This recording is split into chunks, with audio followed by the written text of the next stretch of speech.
Okay, பிஸ்மில்லாஹிர் ரஹ்மானிர் ரஹீம். பிள்ளைகள், நாங்க பார்ப்போம் எங்களோட பாடத்திட்டத்துல 13வது பகுதியில 13வது பாடத்திட்டத்துல நாங்க குலஃபா உர் ராஷிதூன் தொடர்பாக நாங்க பார்த்துக்கொள்வோம். அதுல இருந்து நாங்க எங்கட பாடத்தை கொண்டு போவோம். இன்ஷா அல்லாஹ் ஏனைய பகுதிகளை நாங்க என்ன செஞ்சு கொள்வோம். எங்கட என்ன எங்கட பாடங்கள் ஆரம்பிக்கிற நேரம் அதை கொண்டு போவோம் இன்ஷா அல்லாஹ். இப்ப குலஃபா ராஷிதூன்களை நாங்க ஸ்டார்ட் பண்ணி கொண்டு போவோம். அதுல பார்த்துக்கொள்ளலாம். நாங்க குலஃபா ராஷிதூன்களை பொறுத்த வரைக்கும் நபி ஸல்லல்லாஹு அலைஹி வஸல்லம் அவர்களை தொடர்ந்து ஆட்சி அமைச்சவங்க தான் குலஃபா ராஷிதூன்கள். அதுல டியூட்டை கொஞ்சம் பாருங்க. நான் நேற்று உங்களுக்கும் அறிவிச்சிருந்தது போல டியூட்டுகளை கையில வச்சுக்கொள்ளுங்க. கட்டாயம் பாடம் கொண்டு போற நேரம் கையில டியூட் இருக்க வேணும். டியூட் இல்லாம பாடத்துல இருக்க வேணாம். நான் பேசுறவங்களுக்கு விளங்குதா பிள்ளைகள்?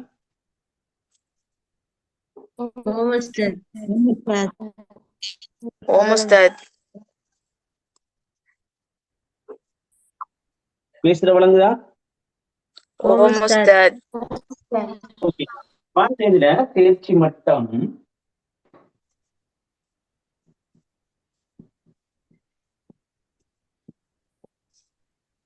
தேர்ச்சி 6, தேர்ச்சி மட்டம் 6.3.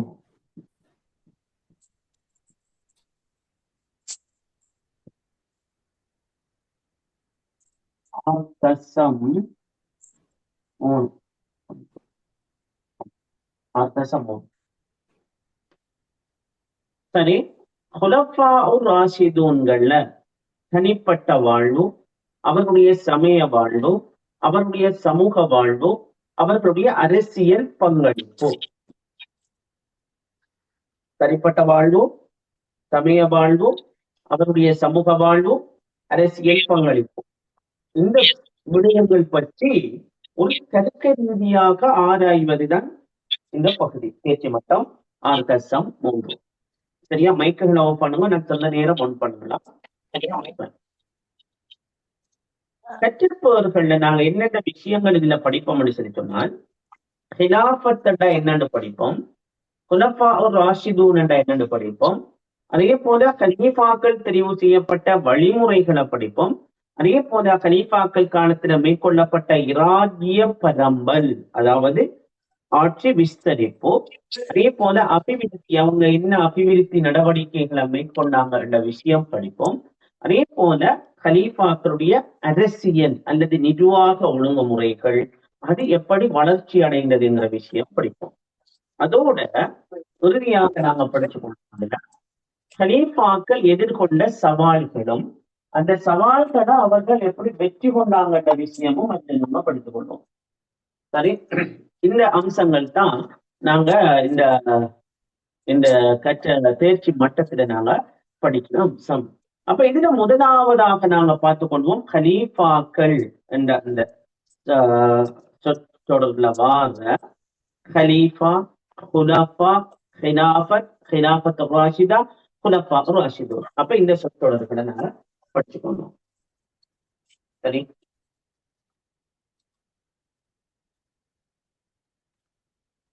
பாருங்க. அதுல நான் டியூட்ல போட்டிருப்பேன் கலீஃபா. சரியா? குலஃபா, கலாயிஃப், கலீஃபா, खिलाफत खुलफा राशिदून,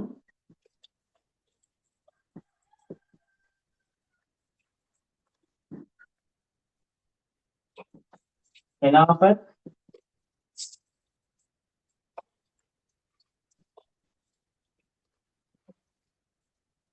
खिलाफत राशिदा.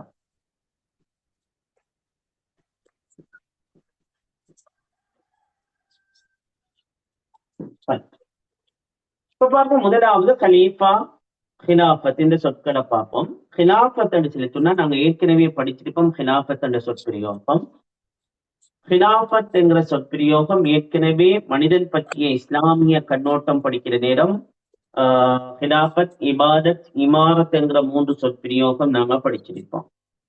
இங்க வந்து ஹிலாஃபத்ங்கிற சொற்பிரயோகம் இங்கு தலைமை தாங்குதல், வழி நடாத்துதல், நிர்வாகித்தல் இப்படியான கருத்துக்கள் தருது.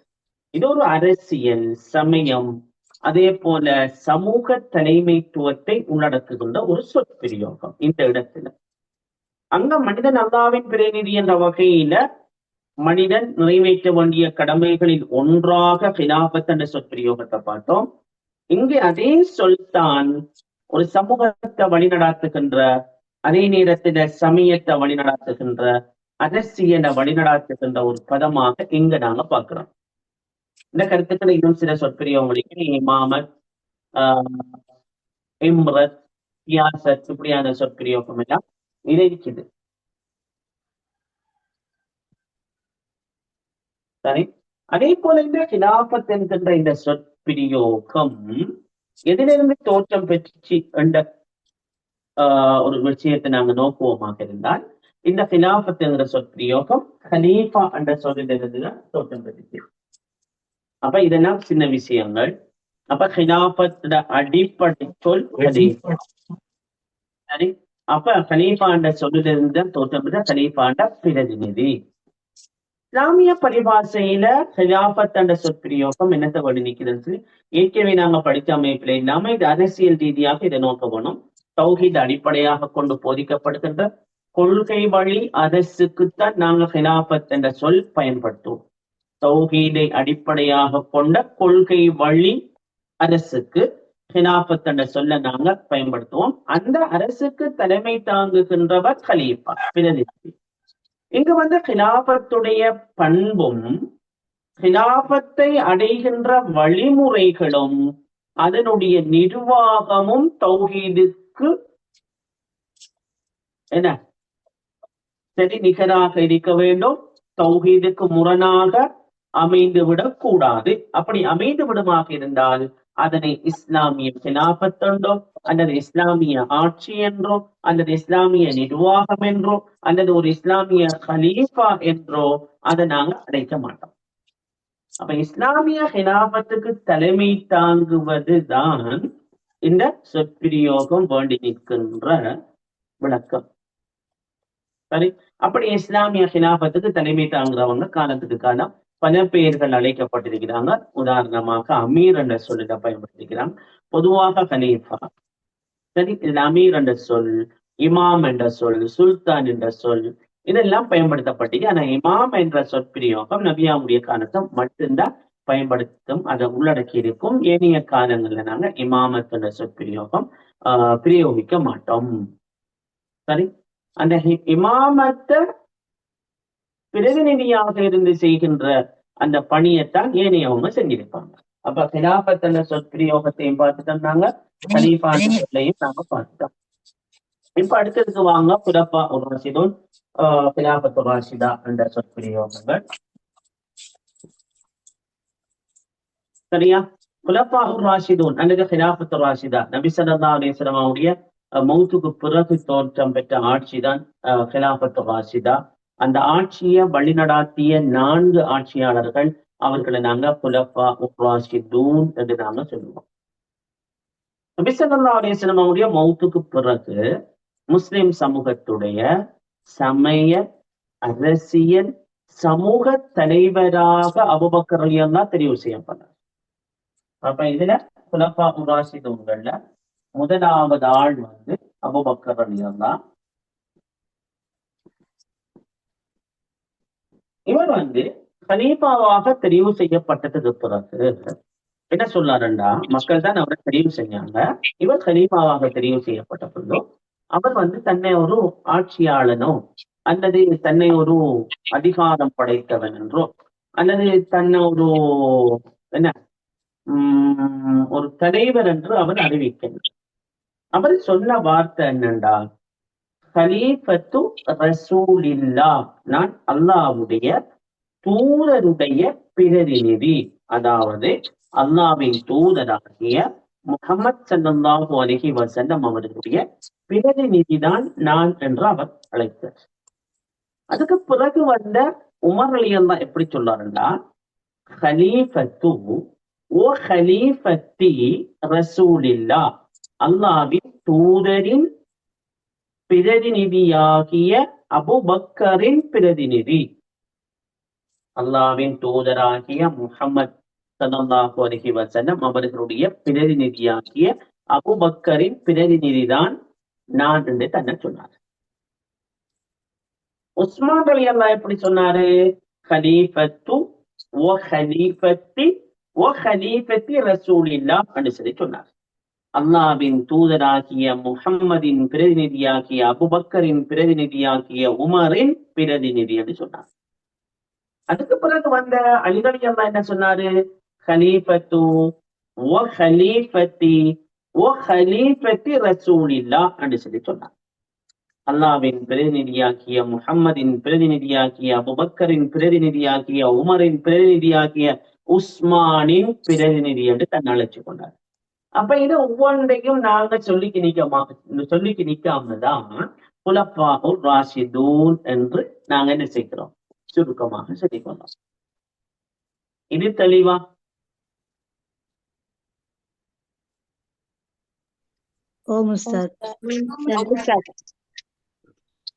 இன்னமொரு வகையில சொல்லுவதாக இருந்தால், நபி ஸல்லல்லாஹு அலைஹி வஸல்லம் அவர்களோட ரிசாலத்து முற்று பெற்றுட்டு, ஆனால் சமூகத்துக்குரிய தலைமை தாங்குகின்ற அந்த இமாமத் தலைமைத்துவம் என்ன செய்யல, அது முற்று பெறல.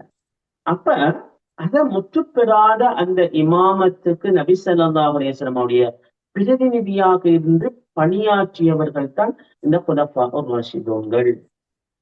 சரி, இந்த 4 பேரும் தங்களுடைய சொந்த வாழ்க்கையிலையும் சரி, கிலாஃபத் நிர்வாகத்திலையும் சரி, எந்த விடயமாக இருந்தாலும் அவங்க நேர் வழியில இருந்துதான் மக்களை வழி நடாத்தினாங்க, மக்களுக்கு ஆட்சியை வழங்கினாங்க. அப்ப இதனாலதான் அவங்களை நாங்க குலஃபாஉர் ராஷிதூன், நேர் வழி பெற்ற ஆட்சியாளர்கள் அல்லது நேர் வழி பெற்ற ஹலீஃபாக்கள் என்று நாங்கள் சொல்லுகிறோம். சரி, இவ்வளவுதான் இந்த கருத்துக்களுடைய என்ன விளக்கம். ஹலீஃபா என்றால் ஒருமை, குலஃபா என்றால் இதுல பன்மை, ஹலாயிப் என்று சொல்லி சொன்னால் இந்த குலஃபாட பன்மை. தெளிவா?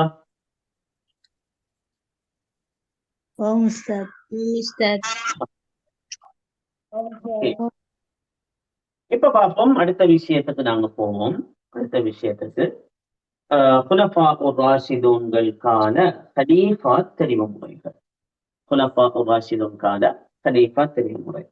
குலஃபாஉர் ராஷிதூன்கள் தங்களோட அந்த கலீஃபாக்களாக எப்படி அவங்க தெரிவு செய்யப்பட்டாங்க என்ற விஷயம் தான் நாங்கள் செய்யப்போம், அடுத்ததாக பார்க்க போறோம்.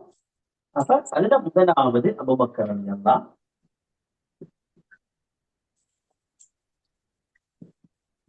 அபூபக்கர் ரலியல்லாஹு, உமர் ரலியல்லாஹு,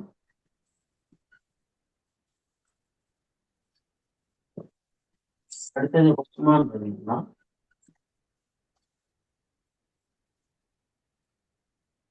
அடுத்தது அலி ரலியல்லாஹு.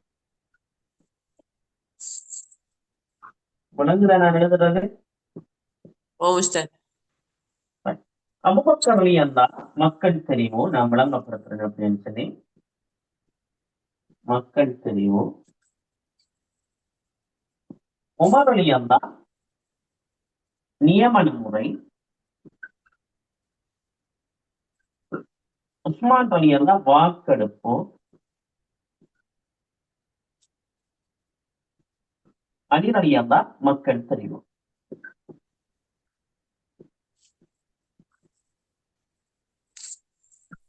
சரி, இப்ப பார்த்துக்கொள்ளுங்க, குலஃபாஉர் ராஷிதூன்கள்ல இந்த 4 கலீஃபாக்களும், குலஃபாஉர் ராஷிதூன்கள்ல இந்த 4 கலீஃபாக்களும் இஸ்லாமிய விதிமுறைகளுக்கு உட்பட்ட தெரிவாகத்தான் இந்த 4 பேரும் தெரிவு செய்யப்பட்டாங்க. யாரும் முறைகேடாக அல்லது என்ன அடாத்தாக அல்லது இன்னும் ஒருத்தர மிகைத்தோ ஆட்சிக்கு வரல. பாருங்க, நான் இந்த 4 பேரையும் உங்களுக்கு விளங்கப்படுத்துறேன். இந்த வருஷம் பரீட்சை எழுதுகின்ற பிள்ளைகளுக்கு இந்த செக்ஷன் கட்டாயமானது. காரணம் என்னன்னு சொல்லி சொன்னால், அடிக்கடி கேட்டு வாரது, போன வருஷம் நாங்க எதிர்பார்த்த போன வருஷம் பரீட்சைக்குரிய வினாத்தாள் அப்படியே மாறினதுனால என்ன அது வரல. இந்த முறை இன்ஷா அல்லாஹ் எதிர்பார்க்கலாம். இதை பாருங்க, முதலாவது அந்த மக்கள் தெரிவு என்ற விஷயம். அது எப்படி என்றா, சமூக தலைவர்கள் எல்லாம் கலந்துரையாடி கலீஃபாவை தெரிவு செய்யறாங்க. அத மக்கள் என்ன செய்யறாங்க, அங்கீகரிக்கிறாங்க. யாருமே எந்த மறுப்பும் தெரிவிக்கல. இஜ்மாஉ ஸரீஹ், ஏகபித்த முடிவு. சரியா? அபூபக்கர் ரலியல்லாஹு எப்படி தெரிவு செய்யப்படுறாருன்னு சொல்லி சொன்னால், நபி ஸல்லல்லாஹு அலைஹி வஸல்லம் மௌத்தாகிட்டாங்க. மௌத்தாகின பிறகு ஜனாசாவை அடக்கம் செய்வதற்கு கலீஃபா கொண்டு நியமிக்க வேண்டும். அந்த கலீஃபாட தலைமையில தான் அந்த ஜனாசா, நபி அவர்களுடைய ஜனாசா நல்லடக்கம் செய்யப்பட வேண்டும். அப்ப உடனடியாக சகைபா பனு சாயிதா, அந்த சகைபா பனி சாயிதா என்கிற இடத்துல என்ன செய்யறாங்கன்னா, அன்சாரிகள் ஒன்று போவாங்க. சரியா? சகைபா பனி சாயிதாவை பொறுத்த வரைக்கும் சஅத் இப்னு உபாதா ரலியல்லாஹு அன்ஹுடைய வீட்டு வாசல் தோட்டம் தான் அந்த சகைபா பனி சாயிதா. சஅத் இப்னு உபாதா ரலியல்லாஹு வீட்டு வாசல், அவர அந்த தோட்டம், அவரை வீட்டுக்கு முன்னாடி இருக்கிற ஒரு வீட்டு முற்றம் அழகான கார்டன் மாதிரி செஞ்சிருந்தாரு. அதுதான் நபி ஸல்லல்லாஹு அலைஹி வஸல்லம் அவங்க கூட போய் ஓய்வுக்கு சில சந்தர்ப்பங்களை போய் உட்கார்ந்து கொள்வாங்க. அப்ப இந்த சகைபா பனி சாயிதாவுல அன்சாரிகள், மதீனாவாசிகள் ஒன்று கூடி என்ன செய்யறாங்கன்னா, நபி அவங்க மூத்தாக்கிட்டாங்க, அடுத்த கலீஃபா தெரிவு செய்யப்பட வேண்டும் என்கின்ற அந்த நிபந்தனைக்கு அமைவாக உடனடியாக என்ன செய்யறாங்க, சஅத் இப்னு உபாதாவை கலீஃபாவாக நியமிச்சு போட்டாங்க. இதை கேள்விப்படுறாரு அபூபக்கர் ரலியல்லாஹு. உடனடியாக அபூபக்கர் ரலியல்லாஹுவும் உமர் ரலியல்லாஹுவும் சஅத் இப்னு உபாதா அந்த சகைபா பனி சாயிதாவுக்கு புறப்படுற நேரம் அபு உபாதா ரலியல்லாஹு, அபு உபாதா ரலியல்லாஹு அவரும் என்ன செய்யறாருண்டா, சேர்ந்து கொண்டு நானும் வாரேன் என்று 3 பேருமாக புறப்பட்டு போறாங்க. போய் என்ன செய்யறாங்க, சகைபா பனி சாயிதா அடைகிறாங்க. அங்க அன்சாரிகள் சஅத் இப்னு உபாதா ரலியல்லாஹு கலீஃபாவாக தெரிவு செஞ்சு சஅத் இப்னு உபாதா ரலியல்லாஹு மக்களுக்கு உரையாற்றி கொண்டிருக்கிறார். எப்படி உரையாற்றார்? என்னால ஏனாது பொருத்தமான ஒருத்தரை தெரிவு செய்யுங்க. அந்த நேரத்துல சஅத் இப்னு உபாதா ஒரு காய்ச்சல் நோய்வாய்ப்பட்டிருந்தாரு. அப்ப பொருத்தமான ஒருத்தரை தெரிவு செய்யுங்க அவரு மக்களிடத்துல பணிவிடையாக அந்த ஒரு பணிவாக வேண்டிக் கொண்ட சந்தர்ப்பத்துலதான் அந்த நேரத்தில் அபூபக்கர் ரலியல்லாஹு சந்தர்ப்பம் கேட்டு பேசுறாரு. என்ன, இந்த கலீஃபா தெரிவு என்பது ஒரு குறைஷியில இருந்து ஒருத்தர் தெரிவு செய்யப்பட வேண்டும். அதே நேரத்துல ஒரு மூத்த ஒருத்தர், எப்படி என்று சில நிபந்தனைகளை சொன்னார். அன்சாரிகளாகிய நீங்க எப்பொழுதும் அன்சாரிகளாக இருங்க, அதாவது மார்க்கத்துக்கு உதவி செய்யக்கூடியவர்களாக இருங்க. ஏன்னா முஹாஜிர்ல இருந்து ஒருத்தர் தெரிவு செய்யப்படுறது மிக பொருத்தம். ஏனென்றா அதிகமான குறைஷியர்கள் இஸ்லாத்துக்குள்ள வந்ததுனால ஹிஜ்ரி 8க்கு பிறகு கூடுதலான பேர் இஸ்லாத்துக்குள்ள வந்தாங்க. என்றாலும் அவங்க தியான மாதிரி பக்குவப்படல. நபியாவ மௌத்துக்கு பிறகு அவங்க மீண்டும் இஸ்லாத்தை விட்டு வெளியே போக வாய்ப்புகள் இருந்துச்சு.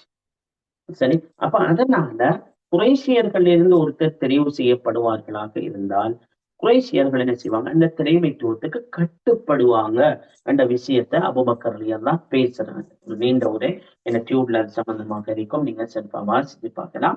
அப்ப உடனடியாக என்ன செய்யறாங்க, இந்த சந்தர்ப்பத்தை பயன்படுத்திய உமர் ரலியல்லாஹு அடுத்த கலீஃபாவாக நாங்க அபூபக்கரை தான் வைப்போம் என்று சொல்லி அவர் என்ன செய்யறாரு, அதை பிரேரிக்கிறார். அப்ப பிரேரிக்க நேரத்துல எந்த மறுப்பும் இல்லாம ஒரு சிலர் மட்டும், ஒரு 4 பேர் அல்லது 6 பேராக இருக்கணும், குறைஷியர்கள் எங்கக்க நாங்க அலிரலிய வைப்போமா அப்படி சொல்லி யோசிக்கிறாங்க. சரி, ஒரு சிலர் அபிப்பிராயப்பட்டாங்க.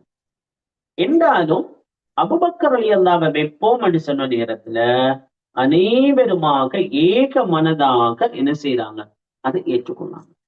இதுதான் அபூபக்கர் ரலியல்லாஹு அன்ஹு அவர்கள் கலீஃபாவாக தெரிவு செய்யப்பட்ட விதம். அதை நாங்க என்ன செய்வோம், மக்கள் தெரிவு கொண்டுதாங்க சுருக்கமாக அழைத்துக் கொள்வோம். இது தெளிவா?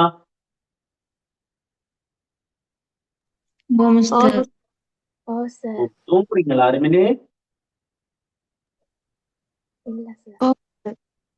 ஆமா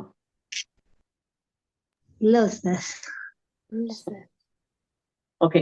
பாருங்க, இரண்டாவது கலீஃபா தன்னுடைய ஓய்வுக்கும் முந்தி, அதாவது கலீஃபா மொத்தமாக லீவாகிறதுக்கு அல்லது மௌத்தாகிறதுக்கு முந்தி அவர் என்ன செய்யறாருன்னா அடுத்த கலீஃபாவை நியமிக்கிற முறை. இது நியமன முறை என்று நாங்க சொல்லுவோம். அப்பாயின்மெண்ட் கொடுக்கணும். சரி, அப்படி கலீஃபா அப்படி நியமிக்கிறது நாங்க நினைக்க கூடாது. கலீஃபா அவர் இஷ்டத்துக்கு நியமிக்கிறாங்க, அப்படி இல்லை.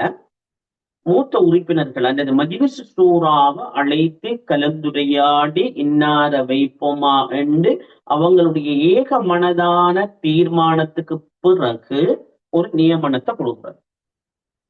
இப்படித்தான் உமர் ரலியல்லாஹ் என்ன செய்யப்பட்டார்? கலீஃபாவாக நியமிக்கப்பட்டார் உமர் ரலியல்லாஹ். அபூபக்கர் ரலியல்லாஹ் நோய்வாய்ப்பட்டிருக்கிறாரு, கடைசி காலம். அனைவருமாக வந்து சொன்னாங்க அடுத்த கலீஃபாவாக நியமிச்சு கொள்ளுங்க. சரி, அப்ப அபூபக்கர் ரலியல்லாஹ் டிஸ்கஸ் பண்றாரு, நாங்க உமர் ரலியல்லாஹ்வை வைப்போம்ண்டு. பெரும்பாலுமானவங்க சொன்னாங்க உமரோ கடும் போக்கு கொண்டவரு, நாங்க அவரை விட்டுட்டு வேற ஒருத்தரை பார்ப்போம்ண்டு. அதுக்கு உமர் ரலியல்லாஹ் விடயத்தில் அபூபக்கர் ரலியல்லாஹ் என்ன சொல்றாருங்க, நான் மறுமையில் அல்லாஹ் தஆலா என்னிடத்தில் கேட்டால் நான் இருந்தவர்களில் மிக பொருத்தமான ஒருத்தரை தெரிவு செய்தேன் என்று நான் பதிலளிப்பேன் என்று அபூபக்கர் ரலியல்லாஹ் சொன்னார். அப்ப இந்த நியமனம், இந்த தெரிவை அனைவருமாக ஏற்றுக்கொள்ளாங்க. உமர் ரலியல்லாஹ் ஒரு என்ன அடுத்த கலீஃபாவாக நியமிக்கப்படுறார். இது நியமன முறை என்று நாங்கள் சொல்லுவோம். இரண்டாவது சரியா பிள்ளைகள், விளையிட்டாதும்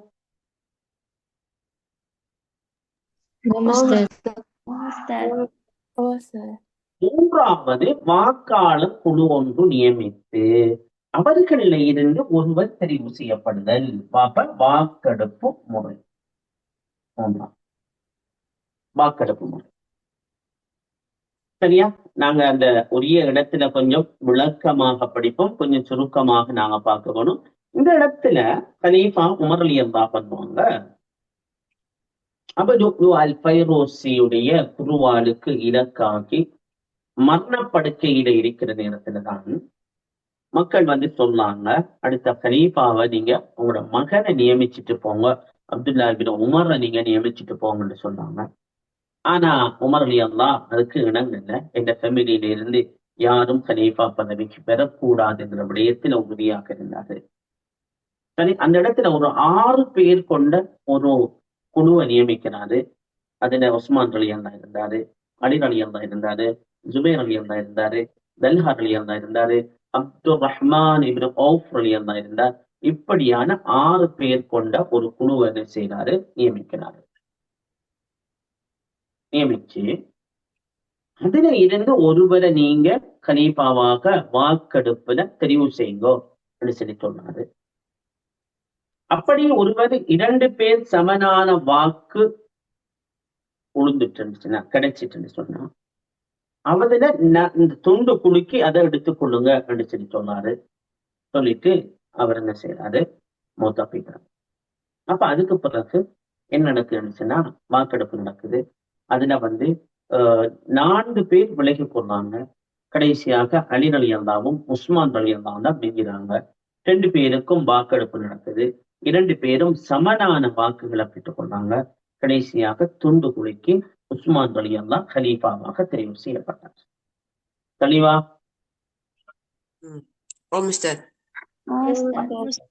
அடுத்த விஷயம்தான் மக்கள் தெரிவு வரும். ஆனா மக்கள் தெரிவு என்பது இதை போல அல்ல. அது மக்கள் சுமூகமாக என்ன செஞ்சாங்க? தெரிவு செஞ்சாங்க.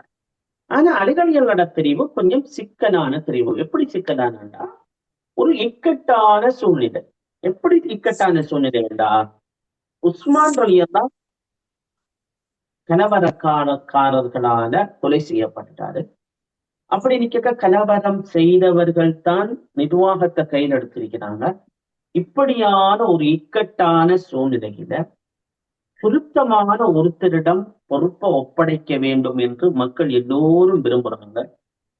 அப்ப இப்படியான சூழ்நிலையில கிளர்ச்சியாளர்கள் ஒரு பக்கம், சஹாபாக்கள் இன்னும் பக்கம், இப்படியான ஒரு சூழ்நிலையில இவங்க எல்லோரையும் ஒரு இணக்கமான அல்லது ஒரு சுமூகமான ஒரு சூழ்நிலைக்கு கொண்டு வரணும் என்றால் அது மிக பொருத்தம் அலி அல்லாஹு அவர்கள் தான் என்ற ஒரு தீர்மானம் இருந்துச்சு. ஒரு பயங்கரமான சூழ்நிலை. சரி, அப்ப இந்த இடத்துல என்ன செய்யறாங்கன்னா மக்களுடைய விருப்பத்துக்கு அமைவாக இந்த இக்கட்டான சூழ்நிலையில தாமாக முன் வந்து என்ன செய்யறாரு, கலீஃபா பொறுப்பை எடுத்துக்கொள்ளாரு அலி ரலியல்லாஹு. அப்ப அது மக்கள் தெரிவு என்று சொல்லலாம். ஆனால் மக்கள் தெரிவு என்பதும் என்ன, ஒரு இக்கட்டான சூழ்நிலையில் பொருத்தமான ஒருத்தரிடம் பொறுப்பினை ஒப்படைக்க வேண்டும் என்ற அடிப்படையில தாமாக முன்வந்து கலீஃபா பதவியை எடுத்துக்கொண்டார் அலி ரலியல்லாஹு. அப்ப இத என்ன, மக்கள் தெரிவு என்று நாங்க போட்டுக்கொண்டோம். இந்த 4 கலீஃபா தெரிவு முறை தெளிவா உங்களுக்கு? உஸ்தாத் கடைசியா சொன்ன கொஞ்சம் விளங்கல. அலி ரலியல்லாஹு நான் உங்களுக்கு அலி ரலியல்லாஹுவை படிச்சு கொடுக்க உங்களுக்கு இன்னும் தெளிவா விளங்கும். சரியா? நாங்க இப்ப உங்களுக்கு இத ஒரு அறிமுகமாக சொல்றேன். பிறகு ஒவ்வொரு கலீஃபாவையும் நான் விளங்கப்படுத்துறேன். சரி, அதுல கொஞ்சம் விளக்கமாக இருக்கும். டியூட்டையும் கொஞ்சம் வாசிங்க. என்னண்டா உஸ்மான் ரலியல்லாஹு கலவரக்காரன் உஸ்மான் ரலியல்லாஹு 12 வருட ஆட்சி காலம், 6 வருஷம் சுமூகமான ஆட்சி. ஏனைய 6 வருஷம் பின்னாடி உள்ள 6 வருஷம் அவருடைய ஆட்சி சரியான கிளர்ச்சிகளும் சிக்கல்களும் நிறைந்த ஒரு கால பகுதியாகத்தான் அது இருந்துச்சு. கடைசியாக கலவரம் செஞ்சு மக்கள் முஸ்லிம்கள் தான் கலவரம் செஞ்சு உஸ்மான் ரலியல்லாஹுவை கொலை செய்தாங்க. இப்படி கொலை செஞ்சதுக்கு பிறகு ஒரு 6 நாட்கள் யாருமே மக்களை தலைமை தாங்கல. கிளர்ச்சியாளர்களுடைய தலைவன் தான் என்ன செய்யறான், மக்களை தலைமை தாங்கி மதீனா பள்ளி வாசல்ல கூட தொழுகை நடக்கும். அப்ப இதெல்லாம் பார்த்து கொண்டிருந்த பொதுமக்களும் சஹாபாக்களும் உடனடியாக ஒரு கலீஃபாவை தெரிவு செய்ய வேண்டும் என்கின்ற நோக்கத்தோட என்ன செய்யறாங்கன்னா கூடி ஒரு முடிவு எடுத்துக்கொள்றாங்க. நாங்க மிக பொருத்தம் இந்த இடத்துல. ஏனென்றா உஸ்மான் ரலியல்லாஹு அன்ஹு அவர்கள கிளர்ச்சிக்கு ஒரு காரணமாக இருந்துச்சு ஷியாக்கள். அவங்களுடைய கோரிக்கை என்னண்டா அலி ரலியல்லாஹுக்கு ஆட்சி போக வேணும் என்று. அதே நேரத்துல நபி ஸல்லல்லாஹு அலைஹி வஸல்லம் அன்னவர்கள் அவர்களுடைய அந்த அந்த அவர் அந்த அவர்களுடைய அஹ்லுல் பைத்தில் ஒருவராக கூட அலி ரலியல்லாஹு இருந்தாரு. அடுத்தது உமர் ரலியல்லாஹு நியமிச்ச அந்த கேண்டிடேட்ஸ், அந்த வாக்காளர்கள்ல அலி ரலியல்லாஹும் ஒருத்தராக இருந்தாரு. அதே நேரத்துல ஏனையவங்க ஜுபைர் ரலியல்லாஹு, தல்ஹா ரலியல்லாஹு அவங்க எல்லாம் ஏழாண்டு சொல்லி சொன்னாங்க. அப்ப இப்படியான ஒரு இக்கட்டான சூழ்நிலை.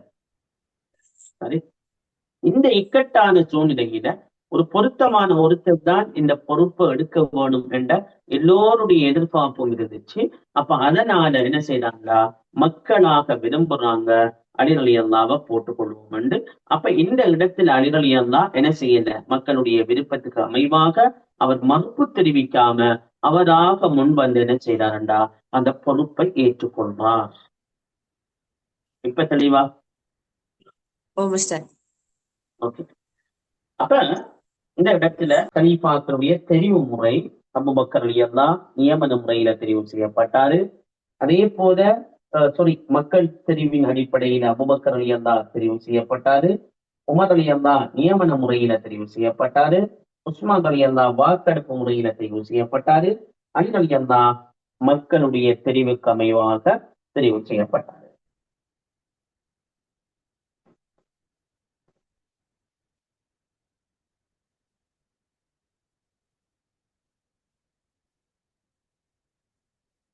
இப்ப அடுத்ததாக நாங்க பார்த்துக்கொள்வோம். இப்ப கலீஃபாக்கள்கிட்ட போவோம். முதலாவது கலீஃபா அபூபக்கர் ரலியல்லாஹு.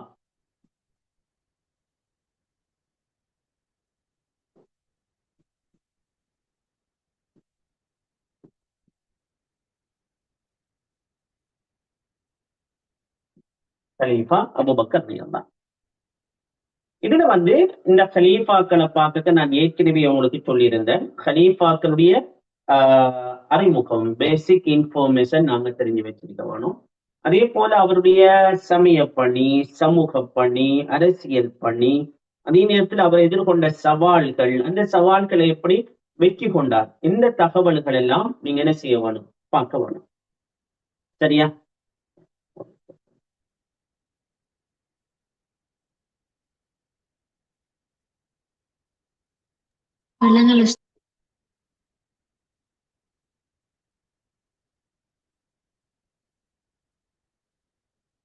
கலீஃபாக்களை நீங்க பார்க்கிற நேரத்துல கலீஃபாக்களுடைய தனிப்பட்ட தகவல்கள் பார்க்க வேணும். அவர் யாரு, என்ன அவர பிறப்பு என்ன, என்ன கோத்திரத்தை சேர்ந்தவர், அவருடைய ஏற்பெயர் என்ன, எப்படி இஸ்லாத்தை ஏற்றுக்கொண்டாரு, அவருடைய சிறப்பு பெயர்கள் என்ன, இப்படியான அவரை பற்றிய அடிப்படை தகவல்களை நீங்க பார்க்க வேணும்.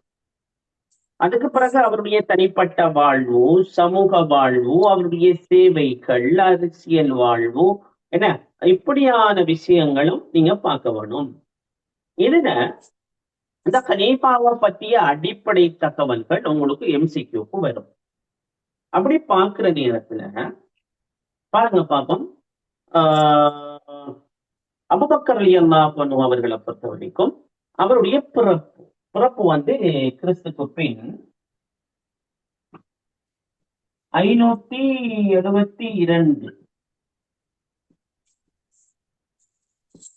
சரியா? அப்ப அவரை பத்திய ஒரு அடிப்படை தவிர எக்ஸாமுக்கு அது கேட்டு வர மாட்டாது, எப்ப பிறந்தாருன்னு சொல்லி. ஆண்டுகள் இப்ப அண்மை காலமாக கேட்டு வர்றது இல்லை. அதே போல பார்க்கலாம் அவருடைய கோத்திரம் குறைஷி கோத்திரம், குறைஷி குலம், தைம் கோத்திரம். அவருடைய அந்த இஸ்லாத்தை ஏற்றுக்கொள்றதுக்கு முதல் அவருடைய பேர் வந்து அப்துல் காபா. அப்துல் காபா, காபாவுடைய அடிமை. இஸ்லாத்தை ஏற்றுக்கொண்டதுக்கு பிறகு நபிகளார் சூட்டிய பேர் அப்துல்லா. அவருடைய சிறப்பு பெயர், குன்னியத்து பேர்ன்னு சொல்லுவோம், காரண பேர் அதன் அபூபக்கர். அபூபக்கர்ங்கிறது இரண்டு கருத்துல நோக்கப்படுகிறது.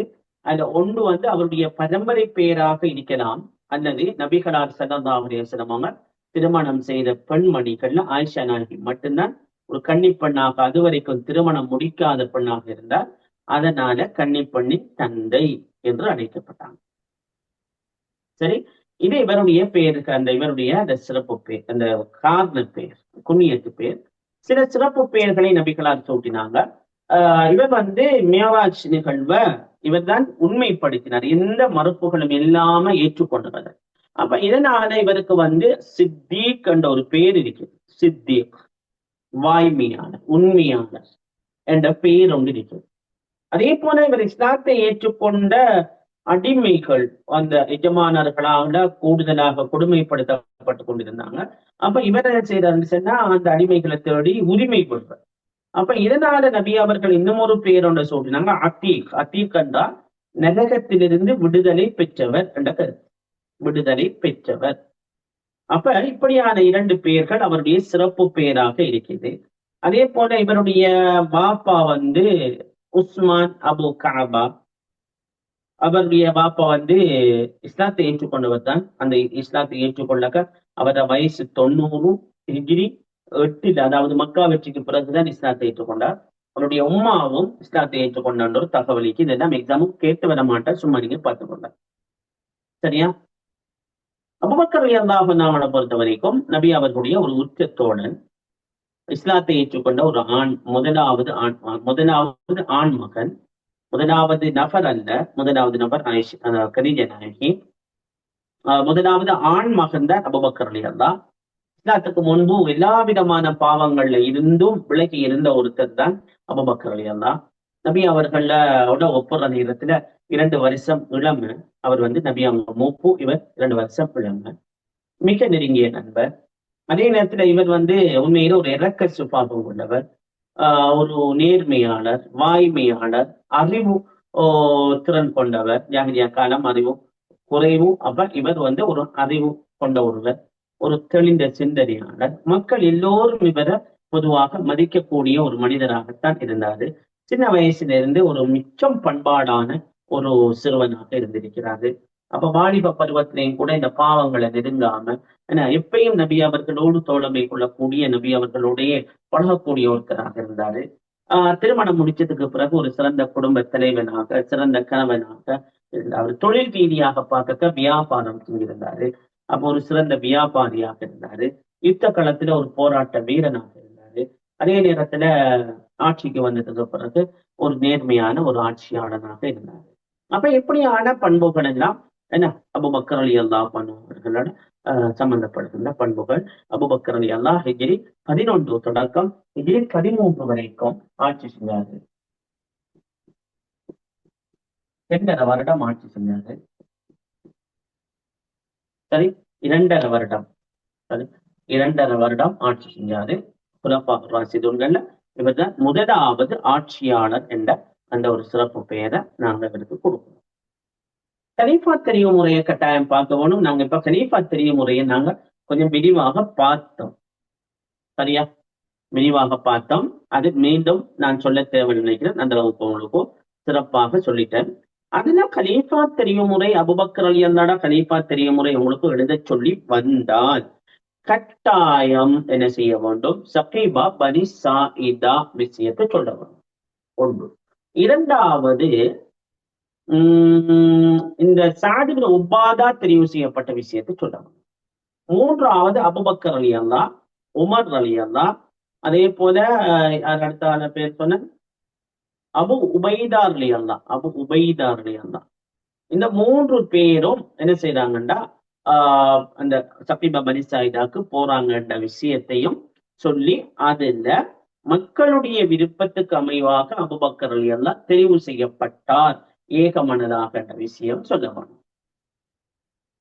சரி, இப்ப இன்னும் ஒரு கேள்வி வரலாம். அடிக்கடி வார ஒரு கேள்விதான், அபூபக்கர் ரலியல்லாஹு ஏன் தெரிவு செய்யப்பட்டாங்க?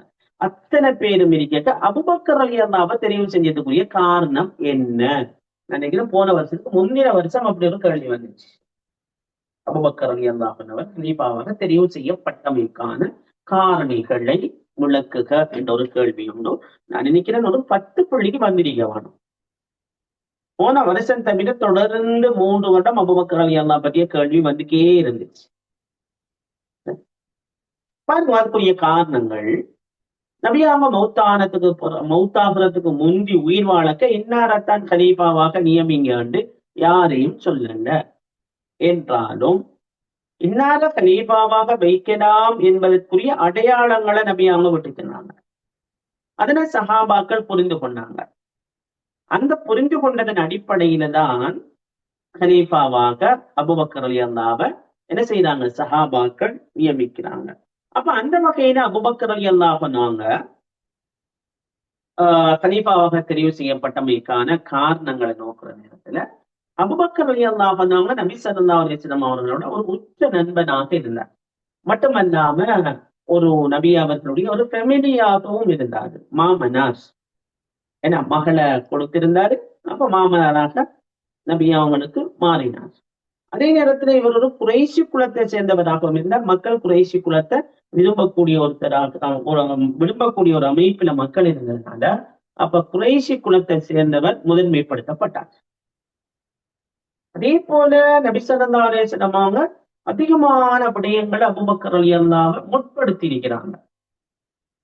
பாருங்க, நபி அவங்க சுகமில்லாத பொழுது தொழுகையில இமாமாக வழிநடத்த அபூபக்கர் ரலியல்லாஹு அவங்களை தான் நியமிச்சிருந்தாங்க.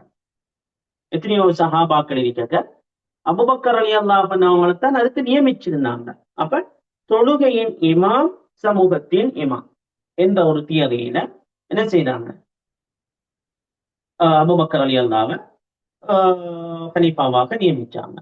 அதே போல பாருங்க, நபி அவர்கள் எத்தனையோ சஹாபாக்கள் இருக்க. உதாரணமாக பார்க்கணும்னா உமர் ரலியல்லாஹு ஹிஜ்ரத் போறாரு. ஹிஜ்ரத் போக பட்ட பகலையில போறாரு. யாரும் நெருங்கவேனா என்கிற அளவுக்கு உமர் ரலியல்லாஹு பலம் இருந்துச்சு. அப்ப உமர் ரலியல்லாஹு போன்ற வீரமிக்க சஹாபாக்கள் இருக்க நபி அவர்கள் தெரிவு செய்தது அபூபக்கர் ரலியல்லாஹு. அப்ப எங்க முற்படுத்திருக்கிறார்? அதே போல பாருங்க, ஹிஜ்ரி 9 ஹஜ் கடமையாக்கப்பட்டுச்சு. நபி அவங்களுக்கு ஹஜ்ஜிக்கு போறதுக்கு என்ன ஓர்டர் போகல அல்லாஹ் கிட்ட இருந்து. அப்ப நபி அவர்கள் என்ன செய்யறாங்க, ஹஜ்ஜிக்கு அபூபக்கர் ரலியல்லாஹுவைத்தான் தலைமை தாங்கி சொல்லி கொடுத்து அனுப்புறாங்க. முஸ்லிம்களுடைய வரலாற்றுல 2 ஹஜ் நபியாவுடைய காலத்துல, ஒன்று அபூபக்கர் ரலியல்லாஹு தலைமையில, இரண்டாவது நபியாவுடைய தலைமையில. சரி, நபி அவங்க செஞ்ச ஹஜ் 1 ஹிஜ்ரி 10. இப்ப பாருங்க, அடுத்தது நபி அவர்கள் நோய்வாய்ப்பட்டிருந்தாங்க. நோய் நபி அவங்களுக்கு கூடிட்டு, அப்ப இந்த சந்தர்ப்பத்துல நபி அவர்கள் என்ன செய்யறாங்கன்னா, மஸ்ஜித் நபவியுடைய எல்லா திசைகள்ல இருந்த அந்த டோர்களையும் மூடிக்கொள்ளும்னு சொல்லி சொன்னாங்க. ஆனா அபூபக்கர் ரலியல்லாஹு அன்ஹுவுடைய வீடு இருக்கிற திசையில இருக்கிற அந்த டோர், அந்த கதவை மட்டும் மூட வேண்டாம் அப்படின்னு சொல்லி சொன்னாங்க. அப்ப சஹாபாக்கள் காரணம் கேட்டாங்க, ஏனென்று. அதுக்கு நபி அவங்க சொன்ன பதில், அல்லாஹ்வோட கட்டளை, அல்லாஹ்வோட கட்டளை. குயிக்க அபூபக்கர் ரலியல்லாஹு பாரத். அதே போல குறைஷியர்களிடம் ஒரு பழக்கம் இருந்துச்சு, தங்களுடைய தலைவர் குறைஷியாகத்தான் இருக்க வேண்டும். அப்போ ஒரு நீண்ட பாரம்பரிய ஒரு பழக்கமாக, ஒரு உறுப்பாக இருந்ததுனால அந்த உறுப்பின் அடிப்படையிலையும் கலீஃபாவாக அபூபக்கர் ரலியல்லாஹு தெரிவு செய்யப்பட்டார். அதே போல அபூபக்கர் ரலியல்லாஹு மக்களுடைய விருப்பத்துக்கு அமைவாக ஒரு மக்கள்ல இருந்து ஒரு மக்கள் பிரதிநிதியாகத்தான் தெரிவு செய்யப்பட்டார். அந்த காலத்துல, அந்த சந்தர்ப்பத்துல காஃபிர்கள் கூடுதலான எண்ணிக்கை கொண்டவர்களாக இருந்தாங்க. அப்ப அந்த நேரத்துல இஸ்லாமிய அரசையும் குறைஷியருடைய தலைமைத்துவத்தையும் என்ன இந்த காஃபிர்கள் அங்கீகரிச்சிருந்தாங்க. அந்த நிலை மாறுகின்ற பொழுதும் ஏதாவது சிக்கல்கள், குழப்பங்கள், கிளர்ச்சிகள் ஏற்படக்கூடிய வாய்ப்புகள் இருந்துச்சு. அப்ப அதனால அபூபக்கர் ரலியல்லாஹு கலீஃபாவாக தெரிவு செஞ்சாங்க. அடுத்தது முஹாஜிர்கள்ல இருந்துதான் ஒருத்தர் தெரிவு செய்யப்பட வேண்டும். அப்ப முஹாஜிர்கள் அபூபக்கர் ரலியல்லாஹு ஒரு தலை சிறந்த ஒருத்தராக இருந்தார், மிக பொருத்தமான ஒருத்தராக இருந்தார்.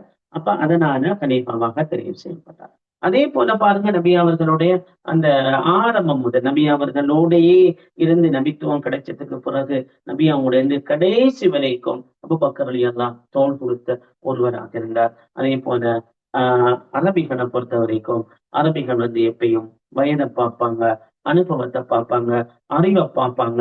இதுகள்ல இந்த அடிப்படையில தான் ஒரு தலைவர் தெரிவு செய்யப்பட வேண்டும் என்ற ஒரு பழக்கம் இருந்துச்சு. அப்ப அதனால என்ன செய்யறாங்க, அபூபக்கர் ரலியல்லாஹு மிக பொருத்தம் என்று சொல்லி தீர்மானிக்கிறாங்க. இவ்வளவும் போதும். 10 புள்ளிக்குரிய பாயிண்ட்ஸ்கள் தாராளமாக இருக்குது. என்ன இன்னும் தேவையெல்லாம் நீங்க சேர்த்துக் கொள்ளலாம். அப்ப எனவே இதுக்கள்ல இருந்து ஒரு 8 பாயிண்ட்ஸ் எழுதக்கூடியதாக உங்களுக்கும் என்ன கேள்வி வரலாம். அப்ப எனவே அதை ஆயத்தமாக்கிக் கொள்ளுங்க. இது தெளிவா?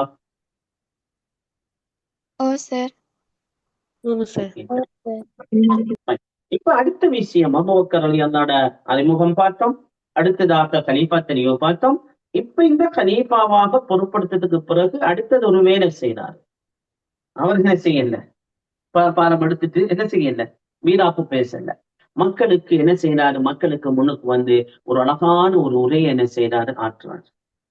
அந்த உரையின் சாராம்சம் நான் நினைக்கிறேன் 2022 அல்லது 23 இருக்கணும். 2022 அல்லது 23 இருக்கணும். பரீட்சைக்குரிய ஒரு கேள்வியாக வந்திருந்துச்சு. அபூபக்கர் ரலியல்லாஹு கலீஃபாவாக பொறுப்பு ஏற்றதுக்கு பிறகு ஆற்றிய உரையின் சாராம்சம் கேட்டு வந்துச்சு. 4 கருத்துக்கள் எழுதப்பட்டிருந்தா 4 புள்ளியா. என்ன செய்யறாருண்டா, அவரு அல்லாஹ்வை புகழ்றார். கலீஃபா பதவி ஏற்றதுக்கு பிறகு மக்களுக்கு என்ன செய்யறாரு, எல்லாருக்கிட்டையும் பையத்தை பெற்றுக்கொள்ளாரு. பையத்தை பெற்றுக்கொண்டதுக்கு பிறகு மக்களுக்கு முன்னுக்கு உரையாற்றுறாரு. அதுல முதலாவது அல்லாஹ்வை புகழ்றாரு. என்னுடைய அருமை மக்களே, அல்லாஹ் மீது ஆணையாக இந்த கலீஃபா பொறுப்புக்கு நான் இரவிலேயோ பகல்லையோ அல்லது எந்த விதமான குறுக்கு வழியிலேயோ நான் செயற்பட்டதும் கிடையாது, அதனை நான் விரும்பியதும் கிடையாது. மக்களே, அல்லாஹ் மீது ஆணையாக நான் எப்போதும் கிலாபத்தை விரும்பி நிற்கவும் இல்லை, ஒரு போதும் அதை விரும்பினது எனக்கு என்ன கிடையாது, அவசியமும் இல்லை. பகிரங்கமாகவோ அல்லது இரகசியமாகவோ அல்லாஹ் கிட்டையோ மக்களிட்டையோ அதை நான் கேட்கல. என்றாலும் குழப்பம் வந்துடும். குழப்பம் வந்துடும் என்று பயந்தேன், அதனாலதான் நான் ஏற்றுக்கொண்டேன். இல்லை என்றா நான் தலைமைத்துவத்தால எனக்கு எந்த சுகமும் இல்லை, எந்த இன்பமும் இல்லைன்னு சொல்றாங்க. சொல்றாங்க, என்னால சுமக்க இயலாத ஒரு சுமைய எனக்கிட்ட நீங்க சுமத்திட்டீங்க. அல்லாஹ்வுடைய உதவி இல்லாம நான் அதனை என்ன செய்ய நான் திறம்பட நிறைவேற்ற முடியாது.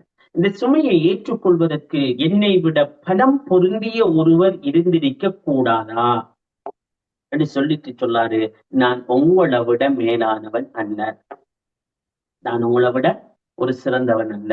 அப்படி இருக்க நீங்க என்ன தலைவனாக ஆக்கிட்டீங்க. நான் நல்லது செய்தால் எனக்கு நீங்க உதவி செய்யுங்க, நான் கெட்டது செய்தால் என்ன திருத்துங்க. உங்கள பலமானவன் என்னிடத்தில் பலவீனமானவன். அவன் பலவீனருக்கு கொடுக்க வேண்டிய உரிமைகளை கொடுக்கும்படி கட்டளையிடுவேன். உங்கள பலவீனன் என்னிடத்தில் பலமானவன், அவனுடைய உரிமைகளை அவனுக்கு பெற்றுக் கொடுப்பேன். அல்லாவுக்கும் அவனுடைய தூதருக்கும் வழிபட்டு நான் நடந்தா என்ன பின்பற்றுவோ, நான் அல்லாவுக்கும் அவனுடைய தூதருக்கும் மாறு செய்வேனாக இருந்தால் என்னை நீங்கள் விலக்கி விடுங்கள். இதுதான் அபூபக்கர் ரலியல்லாஹு ஹனீஃபாவாக பதவியேற்றதுக்கு பிறகு ஆற்றிய உரையுடைய சாராம்சம். விளங்குதா பிள்ளைகள்? பதவியேற்றதுக்கு பிறகு என்ன பேசுவாங்க, அபூபக்கர் ரலியல்லாஹு என்ன பேசினார், தெளிவுதானே? இப்ப பாருங்க, அடுத்த விஷயத்துக்கு போவோம். கலீஃபாவாக பதவி எடுத்துட்டாரு, மக்களுக்கு உரையாற்றிட்டாரு, இப்ப மக்களுக்கு சேவை செய்ய போறாரு. அப்ப அடுத்த டாபிக் வந்து மக்களுக்கு சேவை. பதவியேற்போம். அடுத்தது சரியா?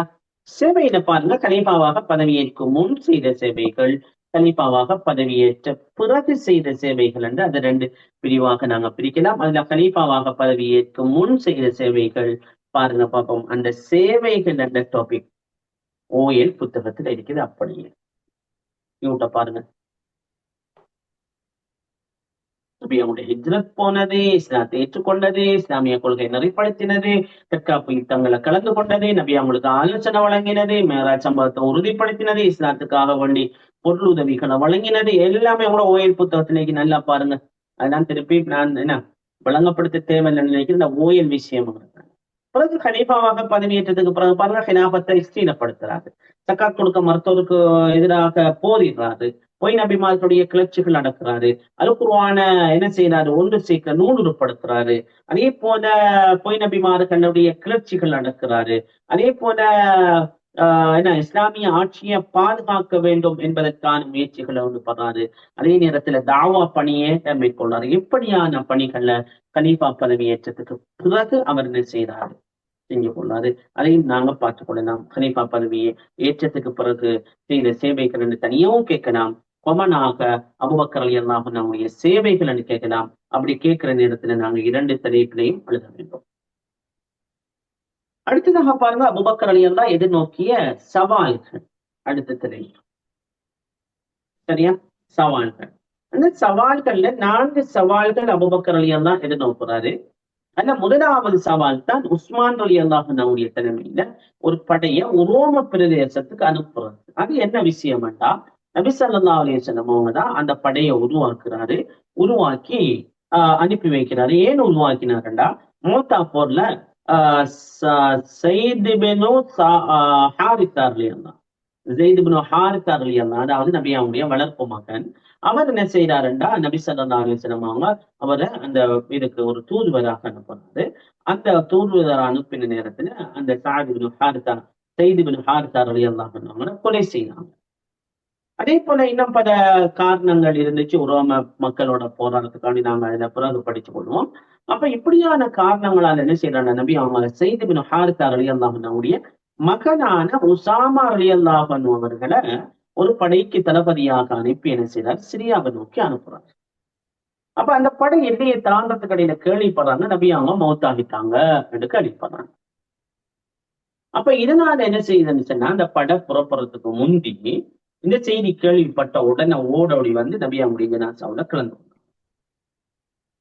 இப்ப அபூபக்கர் ரலியல்லாஹு கலீஃபாவாக பதவியேற்றதுக்கு பிறகு என்ன ஒரு கேள்வி ஒன்று ஏற்படுத்துது, இந்த படைய அனுப்புறதா இல்லையா?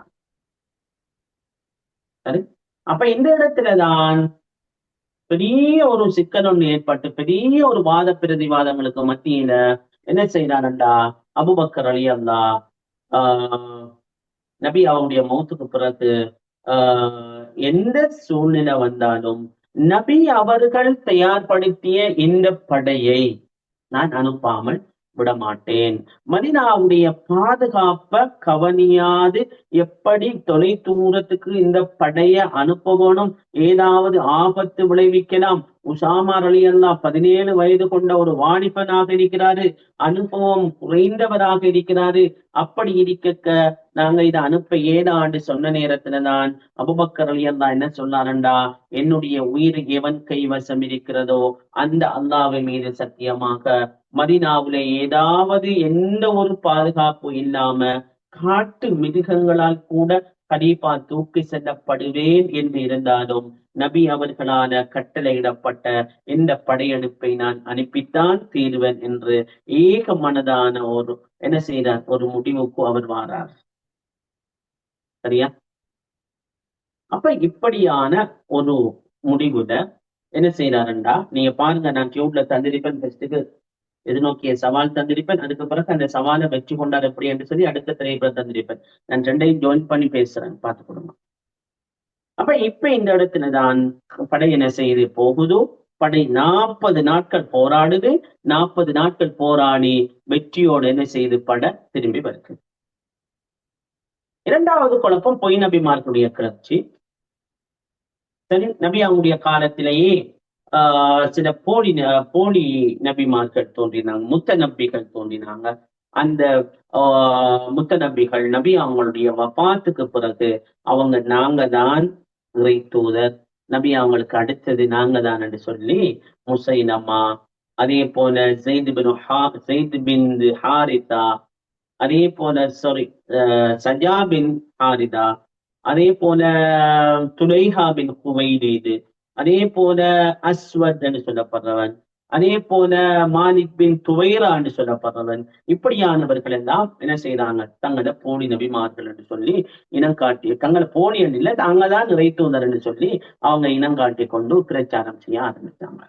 அதுல பாருங்க, காலித் பின் வலீத் ரலியல்லாஹு துலைஹாக்கும் மாலிக்குக்கும் எதிராக அனுப்புறார் கலீஃபா அவர்கள். இக்ரிமா பின் அபு ஜஹ்ல முசைலமாவுக்கு எதிராக அனுப்புறாரு. அதே போல சுரஹ்பீல் பின் ஹஸ்னா என்பவரை இக்ரிமாவுக்கு துணையாக அனுப்புறாரு. காலித் பின் சயீத் சிரியாவுக்கு அனுப்புறாரு. அம்ர் பின் ஆஸ குபா கோத்திரத்துக்கு எதிராக அனுப்புறாரு. அதே போல ஆலா பின் ஹத்ரமிய பஹ்ரைனுக்கு அனுப்புறாரு. முஜாஹித் பின் அபி உமையாவ அப்னா அன்ஸ் கோத்திரத்துக்கு எதிராக அனுப்புறாரு. அதே போல ஹுதைஃபா பின் முஹ்சின அஹ்லுல் வஃபா, அதாவது உம்மானுக்கு அனுப்பி வைக்கிறாரு. அதே போல அர்பஜா பின் ஹர்தமா என்கின்றவரை அஹ்லுல் மிஹ்ராவுக்கு அனுப்புறாரு. இப்படி என்ன செய்யறாருன்னா 11 தளபதிகளை 11 இடத்துக்கு அனுப்புறாரு. அதுல முத்தநபிகளான முசைலமாவும் அஸ்வதும் கொலை செய்யப்படுறாங்க. துலைஹா இஸ்லாத்துக்குள்ள வாராரு. அதே போல சஜா என்ன செய்யறாரு, பசராவுல மௌத்தாக்குறாரு. அஸ்வதன் அன்சி நபியாவுடைய காலத்திலேயே கொலை செய்யப்பட்ட ஒருத்தன், அவர் எங்க சம்பந்தப்படல. அப்ப இப்படியான ஒரு நிகழ்வுகள் நடக்குது. அதையும் வெற்றி கொண்டார் அபூபக்கர் ரலியல்லாஹு. மூன்றாவதாக பார்த்துக் கொள்ளலாம், மூன்றாவது பிரச்சனை மதம் மாறுறாங்க. அபூபக்கர் ரலியல்லாஹு ஆட்சிக்கு வந்ததுக்கு பிறகு நபியாவுடைய காலத்துல இஸ்லாத்துக்குள்ள இருந்தவங்க சந்தர்ப்பத்தை பயன்படுத்தி, அதாவது மக்கா வெற்றிக்கு பிறகு இஸ்லாத்துக்குள்ள வந்தவங்க, அவங்களுக்கு அந்த அளவுக்கு மார்க்க அறிவும் இருக்கல. அப்ப அவங்க என்ன செய்யறாங்கன்ற, நபி அவங்க மௌத்தானத்துக்கு பிறகு ஒரு ஆளுக்கு பிறகு ஒரு ஆளாக அப்படியே மதம் மாறுறாங்க. இஸ்லாத்தை பொறுத்த வரைக்கும் மதம் மாறினவங்களுக்கு எதிராக போராட வேண்டும், அவங்களுக்கு கழுத்தி துண்டிக்கப்பட வேண்டும். அதுல நோமான் பின் முன்சிர் பஹ்ரைன்லையும், நஹீத் பின் மாலிக் என்பவர் ஓமான்லையும், அதே போல இன்னும் பலரும் என்ன செய்யறாங்கன்னா ஒரு சில பிரதேசங்களை அடையாளப்படுத்தி அதுக்குரிய ஒரு சிற்றரச மன்னர்களாக கூட அவங்க மாறுறாங்க. எந்த அளவுக்குன்னா அந்த மாலி காலத்துல ஒரு அந்த ஒரு என்னது ஆடுகள் அந்த இடையனால கைவிடப்பட்டா எப்படி அழிந்து தெரியுமோ அதே போலதான் முஸ்லிம்களுடைய நிலைமை இருந்துச்சுன்னு சொல்லி அந்த சந்தர்ப்பத்துல அப்துல்லா பின் மஸ்ஊத் எல்லாம் அது குறித்து பேசுறாங்க. அப்ப இப்படியான சூழ்நிலையில தான் கலீஃபா என்ன செய்யறாருன்னு சொல்லி சொன்னா, இந்த மதம் மாறியவங்களுக்கு எதிராக அந்த ஒரு என்ன தளபதிகளை அனுப்புறாரு. அப்ப இஸ்லாமிய ஷரியாவின் படி ஒரு பெரும் குற்றம் என்ற அடிப்படையில கலீஃபா அவங்களுக்கு எதிராக நடவடிக்கை எடுக்கிறாங்க. கலீஃபா நேரார் ஆனா பின் ஹத்ரமி அவர்களை நோமானுக்கு எதிராகவும், ஹுதைஃபா பின் முஹ்சின என்ன செய்யறாருன்னு சொன்னா லஹீத், அதே போல கிந்தா கோத்திர தலைவர்களான ஜியாத் பின் லபீத் ஆகிய அந்த தளபதிகள் அந்த தலைவர்களுக்கு எதிராக அனுப்பி வைக்கிறாரு. இவங்க என்ன செய்யறாங்கன்றா 2 பேரும் போய் என்ன செய்யறாங்க, போராடி வெற்றியோட வராங்க. ஒரு சிலர் என்ன செய்யறாங்க, இஸ்லாத்துக்குள்ள வராங்க. ஒரு சிலர் கைது செய்யப்பட்டாங்க, ஒரு சிலர் கொல்லப்பட்டாங்க. சரியா? அடுத்தது 4வது பிரச்சனையோட முகம் கொடுத்தாரு. 4வது பிரச்சனை என்னன்னா, நபி அவங்களுடைய காலத்துல அந்த சக்காத் கொடுத்து வந்த கத்பான் கோத்திரத்தவர்களும் அதே போல சுலைம் கோத்திரத்தவர்களும் அப்படி என்ன செய்யறாங்கன்னு சொன்னா, சக்காத்துல இருந்து நாங்க விலகி கொள்ளோம் என்று விலக்கு கோர்றாங்க. சரி, அந்த விலக்கு கோரின இந்த சந்தர்ப்பத்துல அவங்க என்ன செய்யறாங்க, சக்காத்து கொடுக்க மறுக்கிறாங்க. அப்ப இவங்களை தொடர்ந்து விட்டா சிக்கலாகும் என்ன செய்யறாங்க, கண்டிப்பா மஜ்லிஸ் ஷூரா கூப்பிட்டு ஆலோசனை செய்யலாம். உமர் அலி எல்லாம் போன்றவங்க கூட அவங்களை அப்படியே விட்டுடுங்கன்னு சொல்லி சொன்னாங்க. ஆனா என்றாலும் கலீஃபா சொன்னாரு, நபி அவங்களுடைய காலத்துல கொடுக்கப்பட்ட ஒரு கயிற்று துண்டு என்று கூட வருகிறது. இன்னும் ஒரு இடத்துல ஆட்டுக்குட்டி என்று வருகிறது. எங்கட பாடத்துல ஆட்டுக்குட்டி என்று சொல்லி வருகிறது. அப்ப அதை பார்த்த நபி அவங்களுடைய காலத்தில் கொடுக்கப்பட்ட ஒரு ஆட்டுக்குட்டியேனும் தருவதற்கு யாராவது மறுத்தால் அவருக்கு எதிராக நான் போராடுவேன் என்று கலீஃபா செய்தார். மிக கடுமையான ஒரு எச்சரிக்கையை கொடுக்குறாரு. ஒரு சிலர் என்ன செய்யறாங்க, பயத்தில சக்காத்தை கொடுக்குறாங்க. ஒரு சிலர் எதிராக போராட முன் வர்றாங்க. அப்ப அந்த நேரத்துல எல்லோருமாக அந்த சக்காத்தை கொடுக்குறாங்க. தெளிவா?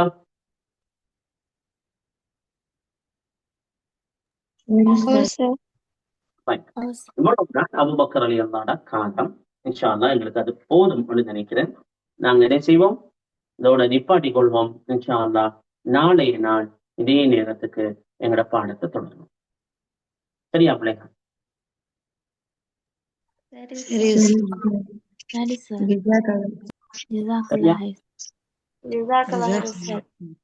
பரக்கல்லாஹு ஃபீக்கும்.